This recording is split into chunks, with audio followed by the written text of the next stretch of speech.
क्या हो अगर एक चोर को अचानक सुपर पावर्स मिल जाए तो वो लोगों को बचाएगा या अपनी तिकड़म लगाएगा। पिछले वीडियो में आप लोगों ने काफी प्यार दिखाया, इसलिए आज मैं आपके लिए एक और ऐसी ही धमाकेदार कहानी लेकर आया हूँ। ये कहानी शुरू होती है इटली के शहर रोम से। रोम की भीड़ भाड़ वाली सड़कों पर एक चोर जिसका नाम एंजो है। एंजो ने अभी अभी एक कीमती सोने की घड़ी चुराई है और पुलिस उसके पीछे हाथ धोकर पड़ी है। एंजो अपनी जान बचाने के लिए गलियों में भाग रहा है। वो एक पुराने से बंदरगाह यानी पोर्ट पर पहुंचकर छुप जाता है, लेकिन पुलिस वाले भी कम नहीं थे। वो उसकी गंध सूंघते हुए वहां भी आ पहुंचते हैं। अब एंजो के पास कोई रास्ता नहीं बचता। पुलिस से बचने के लिए वो बंदरगाह के नदी में चला जाता है। पानी के नीचे सांस रोके हुए वो इंतजार करता है कि कब ये पुलिस वाले यहाँ से दफा हों। थोड़ी देर बाद पुलिस एजेंट्स को लगता है कि वो शायद कहीं और निकल गया है और वो उस जगह को छोड़कर दूसरी तरफ निकल जाते हैं। जैसे ही मौका मिलता है, एंजो आहिस्ता से पानी से बाहर निकलता है, लेकिन पानी से निकलते वक्त उसका पैर फिसलता है और वो वहां पड़े बैरल्स के ऊपर जा गिरता है। ये कोई मामूली बैरल्स नहीं थे, इनके अंदर जहरीला रेडियो एक्टिव मटेरियल भरा हुआ था। एक बैरल का ढक्कन खुल जाता है और एक गाढ़ा काला लिक्विड एंजो के ऊपर गिर जाता है। उसके पूरे जिस्म को उस अजीब से लिक्विड में भिगो देता है। उस वक्त एंजो को कुछ समझ नहीं आता। वो बस इस बात से खुश था कि उसकी जान बच गई। उसी हालत में काले लिक्विड से सना हुआ वो वहां से भागकर अपने घर पहुंचता है, लेकिन घर पहुंचते ही उसकी तबीयत बिगड़ने लगती है। उसका सर चकराता है, पेट में एक अजीब सी मरोड़ उठती है। उस रात एंजो सो नहीं पाता। उसे तेज बुखार हो जाता है और उसके पूरे बदन में एक अजीब सा न बर्दाश्त होने वाला दर्द होता है। एक बेहद मुश्किल और तकलीफ भरी रात गुजरने के बाद जब एंजो सुबह उठता है तो हैरानी की बात यह थी कि अब वो पहले से काफी बेहतर महसूस कर रहा था। बुखार उतर चुका था और जिस्म का दर्द भी जैसे गायब हो गया था। वो अपनी चोरी की हुई सोने की घड़ी उठाता है और एक आदमी से मिलने निकल पड़ता है जिसका नाम था सर्जियो। ये सर्जियो एक बड़े शातिर क्राइम बॉस फाबियो के लिए काम करता था, जिसे लोग सिगानो यानी द जिप्सी के नाम से जानते थे। जब एंजो सर्जियो को ढूंढ रहा था, उसी वक्त सर्जियो अपने बॉस फाबियो यानी जिप्सी और उसके गैंग के साथ एक मीटिंग में बैठा था। इस गैंग में फाबियो का छोटा भाई विंसेंजो भी था। उनके पिता की मौत के बाद ये सारा क्रिमिनल बिजनेस फाबियो को विरासत में मिला था, लेकिन उसके अपने ही आदमी उसकी इज्जत नहीं करते थे और अक्सर उसके फैसलों पर सवाल उठाते थे। उसकी अथॉरिटी को हमेशा चैलेंज किया जाता था, जिससे वो अंदर ही अंदर घुटता रहता था। इस फ्रस्ट्रेशन को और बढ़ाने के लिए उसका एक आदमी एक नया मोबाइल फोन लेकर आता है। फाबियो ने साफ साफ एक काले रंग का फोन लाने को कहा था, लेकिन ये आदमी एक सफेद फोन ले आया था। इतनी सी बात पर फाबियो का पारा चढ़ जाता है। वो अपना सारा गुस्सा उस आदमी पर निकालना शुरू कर देता है। वो उसे उसी सफेद फोन से तब तक मारता रहता है जब तक उसकी जान नहीं निकल जाती। इससे पता चलता है कि जिप्सी कितना बेरहम और सनकी है। मीटिंग खत्म होने के बाद सर्जियो बाहर आकर एंजो से मिलता है। एंजो उसे वो सोने की घड़ी दिखाता है और 100 यूरो के बदले में उसे बेच देता है। फिर वो एंजो को एक नए काम का ऑफर देता है और उसे अपने साथ अपने घर ले जाता है। सर्जियो के घर के अंदर वो काम का सामान लेने के लिए जाता है। कुछ ही पल बाद उसकी बेटी अलीशिया घर में दाखिल होती है। उसके हाथ में एक पोर्टेबल डीवीडी प्लेयर था। एंजो को वहां देखकर अलीशिया अजीबोगरीब बिना सिर पैर की बातें करने लगती है। सर्जियो वापस आकर एंजो से कहता है कि वो उसकी बेटी की बातों पर ध्यान ना दे, क्योंकि उसे एक बहुत ही रेयर किस्म की कंडीशन है। इसके बाद दोनों काम के लिए निकल पड़ते हैं। वो शहर से बाहर एक सुनसान एयर स्ट्रिप पर पहुंचते हैं। यहाँ उन्हें दो भाइयों से मिलना था जिन्हें ट्रांसपोर्ट का काम सौंपा गया था। ये दोनों भाई अपने पेट में ड्रग्स से भरे हुए कंटेनर्स निकल कर आए थे। एंजो का काम ये था कि वो उन्हें कुछ दवाइयां दे जिससे वो उन चीजों को अपने सिस्टम से बाहर निकाल सके। वहां से ये पूरा ग्रुप एक पुरानी बिल्डिंग की तरफ जाता है। उन्हें बिल्डिंग के 9वें फ्लोर पर जाना था, क्योंकि पूरी बिल्डिंग में बस वहीं एक ऐसी जगह थी जहां बाथरूम ठीक ठाक हालत में था। लेकिन जैसे ही वो 9वें फ्लोर पर पहुंचते हैं, उन दो भाइयों में से एक को अचानक एक जोरदार दौरा पड़ता है। उसकी हालत बिगड़ने लगती है। पता चलता है कि उसके पेट के अंदर ड्रग्स वाला कंटेनर फट गया है और सारा नशा उसके खून में मिल गया है। वो आदमी तड़प तड़प कर वहीं दम तोड़ देता है, लेकिन सर्जियो को इससे कोई फर्क नहीं पड़ता। वो कहता है कि अब एक ही रास्ता है, इसकी लाश का पेट काटकर बचा हुआ माल निकालना पड़ेगा। जिंदा बचा हुआ भाई इस बात पर दहशत में आ जाता है और साफ मना कर देता है, लेकिन सर्जियो उसकी एक नहीं सुनता।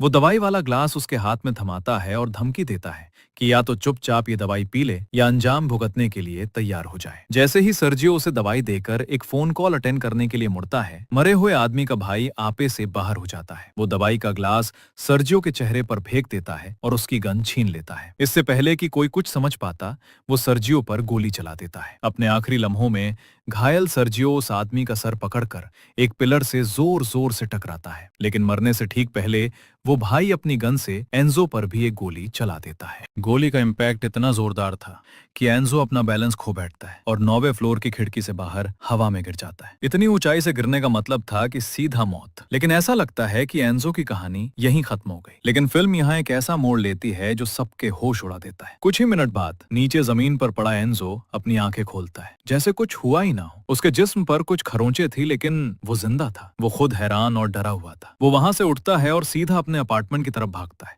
लेकिन जैसे ही वो अपने अपार्टमेंट के पास पहुंचता है, वो देखता है कि अलीशिया, सर्जियो की बेटी, कॉरिडोर में उसका इंतजार कर रही थी। वो एंजो से पूछती है कि उसका बाप कहाँ है। एंजो उसे इग्नोर कर देता है और कहता है कि उसे इस बारे में कुछ नहीं पता। वो जल्दी से अपने घर के अंदर घुस जाता है। अंदर आकर वो अपने कंधे को देखता है जहां उसे गोली लगी थी। घाव अभी भी था, लेकिन हैरानी की बात यह थी कि उसे बिल्कुल भी दर्द महसूस नहीं हो रहा था। वो इस सब से बहुत कंफ्यूज था। वो लिविंग रूम में जाता है, लेकिन बाहर अलीशिया लगातार दरवाजा पीट रही थी और चिल्ला रही थी, मेरा बाप कहाँ है? एंजो का धैर्य अब जवाब दे रहा था। गुस्से में आकर वो अलीशिया को चुप रहने के लिए चिल्लाता है और जोर से दरवाजे पर एक मुक्का मारता है। लेकिन अगले ही पल उसकी आंखें फटी की फटी रह जाती हैं। उसका मुक्का इतना ताकतवर था कि उसका हाथ लकड़ी के दरवाजे को तोड़ता हुआ आर पार हो गया था। दरवाजे के दूसरी तरफ खड़ी अलीशिया ये देखकर बुरी तरह से डर जाती है और वहां से भाग जाती है। लेकिन एंजो अपनी इस नई अनबिलीवेबल ताकत को देखकर हैरान था। उसे यकीन नहीं हो रहा था। अपनी इस नई शक्ति को टेस्ट करने के लिए वो एक भारी अलमारी को धक्का देता है, जिसे हिलाने में पहले कई लोगों की जरूरत पड़ती। उसे एंजो ने एक हाथ से ऐसे सरका दिया जैसे वो गत्ते का बना हो। फिर उसकी नजर हीटर के मेटल पाइप पर पड़ती है। वो उसे पकड़ता है और उसे ऐसे मोड़ देता है जैसे वो कागज का बना हो। इस सुपर स्ट्रेंथ ने एंजो के दिमाग में एक नया आइडिया डाल दिया। एक चोर का दिमाग हमेशा चोरी के बारे में ही सोचता है। उसने फैसला किया कि वो अपनी इस ताकत को और टेस्ट करेगा, लेकिन इस बार एक एटीएम मशीन पर। उसने अपने चेहरे को एक मास्क और हुडी से ढका, एक एटीएम बूथ पर गया और बिना किसी औजार के अपने हाथों से पूरी की पूरी एटीएम मशीन को दीवार से उखाड़ लिया। वो उस भारी मशीन को ऐसे उठाकर अपने घर ले आया जैसे वो कोई सूटकेस हो। घर आकर उसने मशीन को तोड़ा और उसके अंदर का सारा पैसा निकाल लिया। अगले दिन वो उन पैसों में से कुछ इस्तेमाल करके अपने लिए दवाइयां खरीदता है। जब वो अपने कंधे से पट्टी हटाता है तो वो एक और चमत्कार देखता है। उसकी गोली का घाव पूरी तरह से ठीक हो चुका था। वहां एक निशान तक नहीं था। एक तरफ जहां एंजो अपनी नई शक्तियों को समझने की कोशिश कर रहा था, वहीं दूसरी तरफ जिप्सी को खबर मिलती है कि सर्जियो मारा गया है और ड्रग्स की शिपमेंट गायब हो गई है। जिप्सी गुस्से से आग बबूला हो जाता है। वो माल की तलाश में सीधा सर्जियो के घर पहुंचता है। वहां उसे सिर्फ अलीशिया मिलती है। वो उसे सख्ती से पूछताछ करना शुरू कर देता है, लेकिन अलीशिया को कोई अंदाजा नहीं था कि उसका बाप कहाँ है या किस माल की बात हो रही है। जिप्सी और उसके आदमी उस पर दबाव बनाते रहते हैं। उनका शोर शराबा सुनकर एंजो अपने घर से बाहर निकलता है, ये देखने के लिए कि क्या हो रहा है। वो देखता है कि अलीशिया खतरे में है। पहले तो वो अनजान बनने का नाटक करता है और वापस जाने लगता है। वो किसी झंझट में नहीं पड़ना चाहता था, लेकिन अंदर जिप्सी के आदमी पूरा अपार्टमेंट उलट पुलट कर रहे थे। तभी उनमें से एक हेंचमैन अलीशिया के उस प्यारे पोर्टेबल डीवीडी प्लेयर को उठा लेता है। अलीशिया जैसे एकदम से बदल जाते हैं। ये देखकर वो आदमी तिलमिला जाता है। गुस्से में वो अलीशिया को पकड़ लेता है और एक बड़ा सा चाकू उठाकर उसे मारने ही वाला होता है कि अचानक एक अनजान शख्स घर की खिड़की तोड़ता हुआ अंदर आ कूदता है। उसने अपने चेहरे पर वही मास्क और हुडी पहनी हुई थी। ये एंजो था। वो आते ही उन गैंगस्टर्स पर टूट पड़ता है। गैंगस्टर्स उस पर हमला करने की कोशिश करते हैं, लेकिन उनके मुक्के और लातें एंजो पर बेअसर थे। अपने आदमियों को इतनी आसानी से पीटते हुए देखकर जिप्सी फौरन अलीशिया को पकड़ लेता है और उस मास्क वाले आदमी को धमकी देता है कि अगर उसने उन्हें जाने नहीं दिया तो वो लड़की को खत्म कर देगा। मजबूरन एंजो को पीछे हटना पड़ता है। सारे गैंगस्टर्स वहां से निकलने लगते हैं, लेकिन अलीशिया हिम्मत नहीं हारती। वो जिप्सी को एक जोरदार लात मारती है, जिससे वो जमीन पर गिर जाता है और वहां से भाग जाता है। अलीशिया उसकी तरफ देखती है। उसकी आंखों में डर नहीं, बल्कि एक अजीब सी चमक थी। वो उसे हिरोशी शिबा समझ लेती है, जो उसके फेवरेट एनीमे जीग रोबोट का हीरो था। एंजो जानता था कि अब अलीशिया को यहाँ अकेला छोड़ना बिल्कुल भी अक्लमंदी नहीं है। जिप्सी उसकी असली पहचान नहीं जानता था, इसलिए एंजो का अपार्टमेंट सबसे सुरक्षित जगह थी। वो अलीशिया को अपने साथ अपने घर ले जाता है। इसके बाद वो अलीशिया को सोने के लिए कहता है और खुद सोफे पर लेट जाता है, ये सोचते हुए कि अब आगे क्या करना है। अगली सुबह वो अलीशिया से बात करता है और पूछता है कि क्या उसके पास कोई ऐसी जगह है जहां वो कुछ दिन रह सके। अलीशिया को एक हॉस्पिटल याद आता है जहां उसका बाप उसे अक्सर ले जाया करता था। एंजो उसे समझाता है कि वो वहां चली जाए जब तक वो सर्जियो के बारे में कुछ पता लगाता है। लड़की मान जाती है। एंजो अलीशिया को हॉस्पिटल छोड़ आता है। उसे इस बात का बिल्कुल अंदाजा नहीं था कि दूसरी तरफ जिप्सी उस मास्क वाले आदमी के बारे में जानकारी इकट्ठा कर रहा था जिसने उस पर हमला किया था। अपनी इन्वेस्टिगेशन के दौरान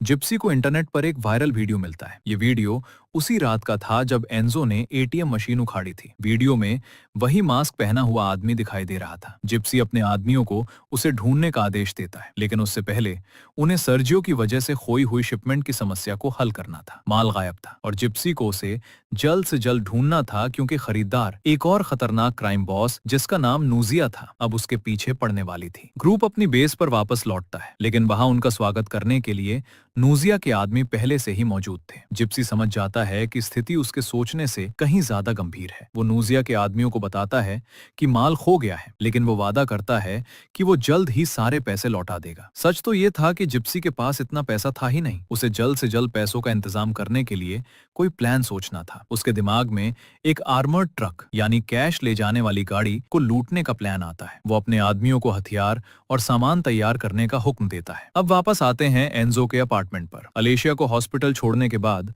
वो आकर टीवी ऑन करता है, लेकिन टीवी पे अलेशिया का वही एनिमे जीग रोबोट चल रहा था जो उसके डीवीडी प्लेयर में लगा हुआ था। ना चाहते हुए भी एंजो वो एनिमेशन देखने लगता है और उसे वो पसंद आने लगता है। वो फैसला करता है कि वो इन एपिसोड्स को बेहतर क्वालिटी में देखने के लिए अपने सामान को अपग्रेड करेगा। तो अगली सुबह वो एक हाईवे पर जाता है जहां से वो कैश वाली गाड़ी गुजरती थी। इत्तेफाक से जिप्सी और उसके आदमी भी उसी वक्त उसी जगह पर उस गाड़ी को लूटने के लिए तैयार थे, लेकिन एंजो उनसे पहले एक्शन में आ जाता है। अगले ही पल वो आर्मर ट्रक के अंदर घुस जाता है और पैसों से भरा एक बैग उठा लेता है। अपने शिकार को किसी और के हाथों जाता देखकर जिप्सी गुस्से से पागल हो जाता है और उस मास्क वाले आदमी पर गोली चला देता है, लेकिन उसका निशाना चूक जाता है और एंजो पैसों से भरा बैग लेकर वहां से फरार हो जाता है। उस पैसे से एंजो अपने घर के लिए एक नया सिनेमा प्रोजेक्टर खरीदता है और साथ ही जीग रोबोट के सारे एपिसोड्स की कंप्लीट कलेक्शन भी ले आता है। लेकिन जैसे ही वो एपिसोड देखना शुरू करने वाला होता है, उसके दरवाजे पर दस्तक होती है। खिड़की से झांकने पर वो देखता है कि बाहर पुलिस की गाड़ी खड़ी है। एंजो दरवाजा खोलता है। पुलिस वाले उसे बताते हैं कि उसकी बीमार पत्नी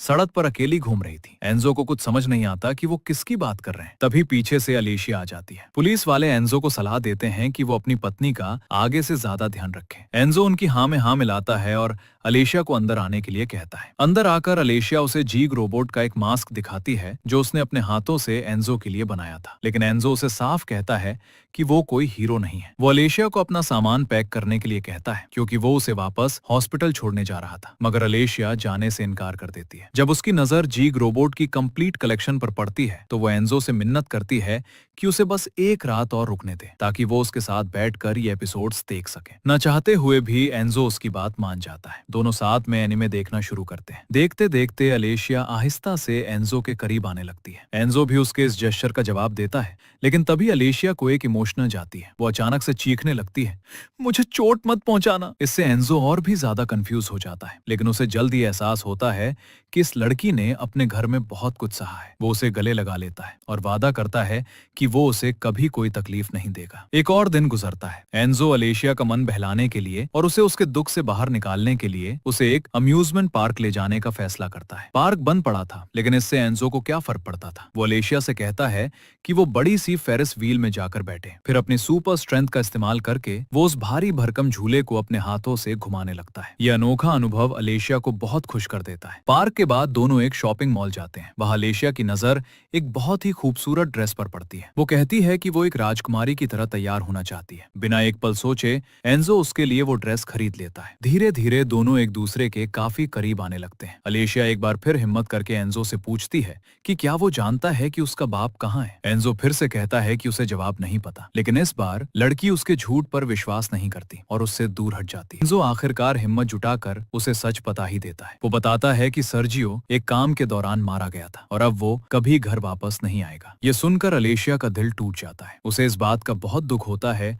कि एंजो ने इतने टाइम तक उससे झूठ बोला। वो एंजो पर इल्जाम लगाती है कि उसे अपने सिवा किसी और की कोई परवाह नहीं है। ये कहकर वो वहां से अकेली चली जाती है और कुछ देर बाद एक बस में चढ़ जाती है। लेकिन जैसे ही बस चलने लगती है, एक अजीब सी सुपर ह्यूमन ताकत उस गाड़ी को आगे बढ़ने से रोक देती है। जब सारे पैसेंजर्स पीछे मुड़कर देखते हैं तो उनके होश उड़ जाते हैं। एंजो अपने दोनों हाथों से उस चलती हुई बस को रोके हुए खड़ा था। लोगों को फौरन याद आ जाता है कि ये वही मास्क वाला आदमी है जिसने एटीएम मशीन चोरी की थी। सब लोग अपने अपने मोबाइल फोन्स निकालकर उसे रिकॉर्ड करना शुरू कर देते हैं। हैं, लेकिन एंजो को इस बात की कोई परवाह नहीं थी। वो सीधा अलीशिया के पास जाता है और उससे माफी मांगता है। वो कहता है कि उसे अलीशिया की बहुत परवाह है और वो वैसा ही हीरो बनने के लिए तैयार है जैसा वो उसे पसंद करती है। अलीशिया उसकी माफी कबूल कर लेती है। एंजो उसे अपनी गोद में उठाकर बस से बाहर ले आता है और वादा करता है कि वो उसे उस जगह ले जाएगा जहां उसका बाप है। कुछ देर बाद दोनों शहर के मुर्दा घर पहुंचते हैं। वहां वो सर्जियो की लाश को देखते हैं और अलीशिया अपने पिता को आखिरी बार अलविदा कहती है। इसके बाद दोनों वापस अपार्टमेंट लौटने का फैसला करते हैं, लेकिन एंजो अब जानता था कि उसकी असली पहचान सबके सामने आ चुकी है। उन्हें अब यहाँ से बहुत दूर भागना होगा। उसी दौरान जिप्सी अपनी बेस पर वापस आता है। उस मास्क वाले आदमी से बार बार हार कर वो बेहद जलील महसूस कर रहा था। इससे भी बुरा तब होता है जब उसका छोटा भाई विंसेंजो उसे कहता है कि वो अब उसके बेकार के प्लान से थक चुका है और अब से गैंग को वो लीड करेगा। ये सुनकर जिप्सी को बहुत गुस्सा आता है, लेकिन वो बाहर से शांत रहने का नाटक करता है और उसके फैसले को मान लेता है। विंसेंजो कहता है कि वो ग्रुप को एक और डकैती के लिए इकट्ठा करेगा, लेकिन जैसे ही विंसेंजो वहां से जाता है, जिप्सी अपने आदमियों को अपने गार्ड डॉग्स, जो कि खतरनाक कुत्ते थे, को छोड़ने का इशारा करता है। वो कुत्ते सीधा विंसेंजो पर हमला कर देते हैं और उसे चीर फाड़ कर मार डालते हैं। अपने ही भाई को खत्म करने के बाद भी जिप्सी की समस्याएं कम नहीं हुई थी। उसे अभी भी नूजिया को देने के लिए पैसों का इंतजाम करना था। वो अपने कॉन्टैक्ट मार्सेलोन से उधार मांगने जाता है। कुछ ही मिनट में मार्सेलोन उसके लिए पैसों का इंतजाम कर देती है, लेकिन तभी वहां नूजिया और उसके आदमी अचानक आ धमकते हैं और दोनों पर हमला कर देते हैं। वो मार्सेलोन को जमीन पर गिरा देते हैं। वो जिप्सी को जमीन पर बंधवा देती है और अपने आदमियों को उसके ऊपर पेट्रोल डालने का हुक्म देती है। आखिर में वो एक लाइटर जलाती है। जब वो उसे फेंकने ही वाली थी, नूजिया और उसकी पूरी गैंग अचानक हंसने लगती है। वो कहते हैं कि ये सब एक मजाक था। ये मजाक जिप्सी के गुस्से को भड़का देता है और तभी उसके लिए हैरानी की बात यह थी कि जमीन पर पड़ी मार्सेलोन अचानक उठती है और नूजिया और उसके ग्रुप पर गोलियां चलाना शुरू कर देती है। जिप्सी भी इस मौके का फायदा उठाता है और उन पर फायर करता है। नूजिया के कई आदमी मारे जाते हैं और उसके पैर में भी एक गोली लग जाती है, लेकिन वो वहां से बच निकलने में कामयाब हो जाती है। जिप्सी गुस्से में अपनी बेस पर वापस जाता है, लेकिन वहां जाकर देखता है कि नूजिया उससे पहले ही वहां पहुंच चुकी थी और उसके सारे गार्ड डॉग्स मारे जाते हैं। सिर्फ एक आदमी टाजी जिंदा बचा था। जिप्सी उसे बुलाता है और सारे हथियार जमा करने को कहता है, क्योंकि अब वो नूजिया का पीछा करने वाले थे। लेकिन निकलने से ठीक पहले दोनों टीवी पर एक न्यूज रिपोर्ट देखते हैं जिसमें उस मास्क वाले चोर की असली पहचान दिखाई जा रही थी। जिप्सी फौरन उसे पहचान जाता है कि ये तो अलेशिया का पड़ोसी है। दूसरी तरफ एंजो और अलेशिया अपना सामान उठाते हैं और एक मोटरसाइकिल पर शहर से भाग जाते हैं। रास्ते में वो एक होटल में 10 बजे रात को रुकते हैं। वहां एंजो अलेशिया को अपने अतीत, अपने पास्ट के बारे में बताना शुरू करता है। वो बताता है कि कैसे उसने बहुत कम उम्र में क्राइम की दुनिया में कदम रखा था। अपने दोस्तों के साथ मिलकर वो छोटी मोटी चोरियां करता था, लेकिन आहिस्ता आहिस्ता उसके सारे साथी मारे गए और आखिर में सिर्फ एंजो ही जिंदा बचा। उसने अपनी जिंदगी इसी गुनाह के रास्ते पर जारी रखी, लेकिन वो कहता है कि जब से उसे ये पावर्स मिली हैं और वो अलेशिया से मिला है, वो ये सब छोड़कर एक बेहतर जिंदगी की शुरुआत करना चाहता है। लड़की उसकी कहानी से काफी प्रभावित होती है, लेकिन इससे पहले कि वो और बात कर पाते, जिप्सी कमरे में घुस जाता है और एंजो पर ट्रैंक्विलाइजर डार्ट से फायर करके उसे बेहोश कर देता है। थोड़ी देर बाद जब एंजो की आंख खुलती है तो वो खुद को एक बिस्तर से बंधा हुआ पाता है। उसके सामने जिप्सी खड़ा था, जो ये जानना चाहता था कि एंजो को उसकी ये खास शक्तियां कहां से मिली। एंजो उसे कुछ भी बताने से मना कर देता है। तब जिप्सी उसे अपना फोन दिखाता है जिसमें एक लाइव वीडियो चल रहा था। वीडियो में अलेशिया को ताजी ने बांधी बनाकर रखा हुआ था। वो धमकी देता है कि अगर एंजो ने सच नहीं बताया तो इस लड़की को अंजाम भुगतना पड़ेगा। मजबूर होकर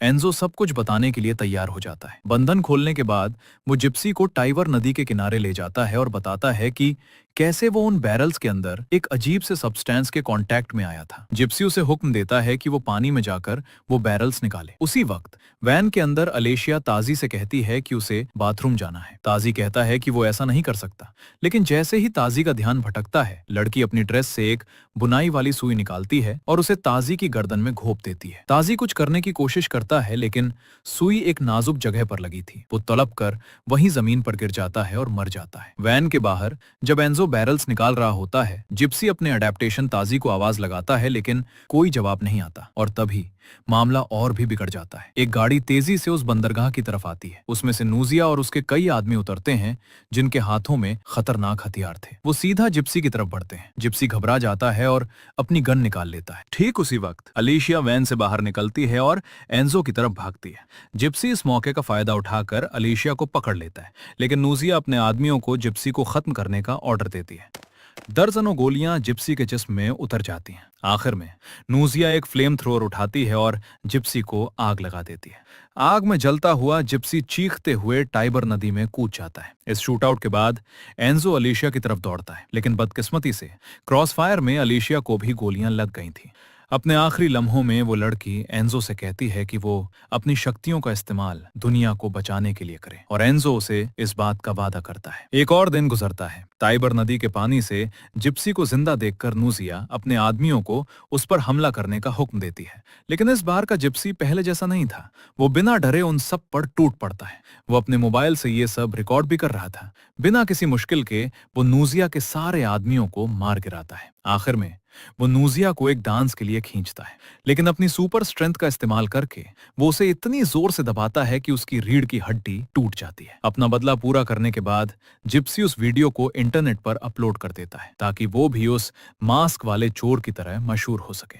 वीडियो अपलोड करने के बाद जिप्सी को कमरे में बंद दरवाजा दिखता है। जब वो उसे खोलता है तो उसे अंदर नूजिया का पूरा हथियारों का जखीरा मिलता है। मिस पावर के साथ अब वो रोम का सबसे बड़ा क्राइम लॉर्ड बनने का अपना प्लान शुरू कर सकता था। शहर के दूसरे हिस्से में एंजो सड़क पर बिना किसी मंजिल के चल रहा था, अलीशिया की मौत का मातम मनाते हुए। अचानक एक पुलिस की गाड़ी उसके पास से गुजरती है। एजेंट्स फौरन उस मास्क वाले चोर को पहचान लेते हैं और उसे अरेस्ट करने का फैसला करते हैं। लेकिन तभी एक और हादसा होता है। एक औरत अपनी बेटी के साथ कार चला रही थी। एक पल के लिए उसका ध्यान भटकता है और उसकी कार पुलिस की गाड़ी से टकराकर पलट जाती है। पुलिस वाले जल्दी से उस औरत को तो बचा लेते हैं, लेकिन उसकी बेटी अंदर फंस जाती है और गाड़ी में आग लगने लगती है। अलेशिया को दिए हुए वादे को याद करते हुए एंजो उसे बचाने के लिए आगे बढ़ता है। अपनी ताकत का इस्तेमाल करके वो गाड़ी का पिछला हिस्सा उखाड़ फेंकता है और गाड़ी एक्सप्लोड होने से कुछ सेकंड पहले ही लड़की को बाहर खींच लेता है। माँ अपनी बेटी को सही सलामत देखकर राहत की सांस लेती है और शुक्रिया के तौर पर एंजो को गले लगा लेती है। लेकिन जैसे ही एंजो सड़क पर आगे बढ़ता है, उसकी नजर एक टीवी पर पड़ती है जिसमें जिप्सी का वो इंटरनेट पर पोस्ट किया हुआ वीडियो चल रहा था। एंजो को समझ आ जाता है कि जिप्सी न सिर्फ जिंदा है, बल्कि टाइबर नदी की वजह से उसे भी वही शक्तियां मिल गई हैं। इससे भी बुरा ये था कि वो विलन कह रहा था कि उसने पूरे रोम के लिए एक और भी बड़ा शॉक प्लान किया है। उसने बताया कि उसने शहर के फुटबॉल स्टेडियम में एक छोटा सा एक्सप्लोसिव गिफ्ट रखा है। उसे रोकने के लिए एंजो सड़क पर एक आदमी से उसकी मोटरसाइकिल उधार मांगता है और पूरी रफ्तार से स्टेडियम की तरफ निकल पड़ता है। वहां पहुंचकर वो जिप्सी को ढूंढ लेता है और उस पर हमला कर देता है। लेकिन अब जिप्सी भी उसकी ताकत का सामना कर सकता था। दोनों के बीच एक भयानक लड़ाई शुरू हो जाती है। दोनों एक दूसरे पर जोरदार मुक्के बरसाते हैं। ताकत और रफ्तार दोनों में वो एक दूसरे के बराबर थे। लड़ाई के बीच जिप्सी के हाथ से एक पुराना सा मोबाइल फोन गिर जाता है जो बम का डेटोनेटर था। मौका देखते ही विलन वो फोन उठाता है और वहां से भाग जाता है। एंजो उसके पीछे स्टेडियम के स्टैंड्स यानी जहां दर्शक बैठते हैं वहां तक जाता है। जैसे ही वो उसे पकड़ता है, दोनों फिर से भिड़ जाते हैं। वो एंजो को धक्का देकर दर्शकों के बीच गिरा देता है। इसके बाद जिप्सी स्टेडियम से नीचे कूद जाता है। नीचे उसे कई पुलिस वाले घेर लेते हैं, लेकिन वो आसानी से उन सब से छुटकारा पा लेता है। फिर वो एक एम्बुलेंस की तरफ भागता है और वहां जाकर बम के मैकेनिज्म को मैनुअली एक्टिवेट कर देता है। बम अब 5 मिनट में फटने वाला था। एंजो उसे ढूंढ लेता है, लेकिन बम अब एक्टिवेट हो चुका था। इसलिए एंजो एम्बुलेंस को वहां से दूर ले जाने लगता है, लेकिन रास्ते में उसे पुलिस का एक ब्लॉकेड रोक लेता है। पुलिस वाले उसे गाड़ी से बाहर निकलने के लिए कहते हैं। इस कश्मकश के बीच एंजो एम्बुलेंस से बाहर निकलता है, गाड़ी को ब्लॉकेड की तरफ धक्का दे देता है और बम को अपने हाथों में उठाकर पुलिस वालों से दूर भागने लगता है। जब एक्सप्लोजन में कुछ ही सेकंड बचे थे, एंजो एक पुल पर पहुंचता है और बम को नदी में फेंकने की कोशिश करता है, लेकिन तभी जिप्सी फिर से वहां आ जाता है और उसे जमीन पर गिरा देता है। बम पुल के बीच में जा गिरता है। विलन एंजो को मारता है और बम की तरफ दौड़ता है और एक्सप्लोजन के टाइम को कम करके सिर्फ 15 सेकंड कर देता है। इतने कम टाइम में दर्जनों बेगुनाह लोग मारे जाएंगे। अपनी आखिरी हिम्मत जुटाकर उसके साथ पुल से नीचे समंदर में छलांग लगा देता है। जैसे ही काउंटडाउन पूरा होता है, बम फट जाता है। ब्लास्ट जिप्सी के जिस्म के चीथड़े उड़ा देता है, जबकि एंजो का क्या हुआ ये एक राज रह जाता है। कुछ दिन बाद लोग अभी भी उस हीरो के बारे में बातें कर रहे थे जिसने पूरे शहर को बचाया था। लेकिन फिर फिल्म के आखिरी सीन में ये दिखाया जाता है कि एंजो उस ब्लास्ट में जिंदा बच गया था। रोम की ऊंची इमारतों के ऊपर वो खड़ा था और उसने वही मास्क पहना हुआ था जो अलीशिया ने उसे तोहफे में दिया था। अब जीग रोबोट की पहचान को पूरी तरह से अपनाकर एंजो शहर की तरफ छलांग लगा देता है, एक सच्चे सुपर हीरो की तरह बुराई से लड़ने के लिए तैयार। तो दोस्तों, ये थी कहानी एक मामूली चोर की जो हालात से मजबूर होकर एक शहर का रक्षक बन गया। आपको ये कहानी कैसी लगी हमें नीचे कमेंट्स में जरूर बताएगा। मिलते हैं आपसे अगले रिकैप में यहीं हमारे चैनल पर। तब तक के लिए अपना ख्याल रखें।